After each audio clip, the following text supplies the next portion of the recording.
Okay Gayatri, congratulations. మంచి good news తో వచ్చినావు. సో ట్రాన్స్ఫర్ అయ్యి 2 వీక్స్ అయింది, నిన్న రిజల్ట్ వచ్చింది, మంచి వాల్యూ వచ్చింది. సో ఇంకా ఇప్పుడే మనకి సింగిల్ ట్విన్స్ అవన్నీ తెలియదు. మీరు నెక్స్ట్ క్వశ్చన్ అదే అడుగుతారు, అందుకని ముందే చెప్తున్నా.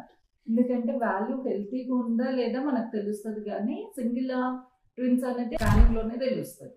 సో మీరు మా దగ్గరకు వచ్చే ముందు బయట ట్రీట్మెంట్స్ ఆల్రెడీ అయ్యిందా, జస్ట్ న్యాచురల్ గా ట్రై చేస్తున్నారా? బయట ట్రీట్మెంట్ అయింది మేడం. ఓకే. అంటే ఈ ట్రీట్మెంట్ కాకుండా మామూలుగా టాబ్లెట్స్ టెస్ట్లు చేయించుకోవడం అయినట్లుంది.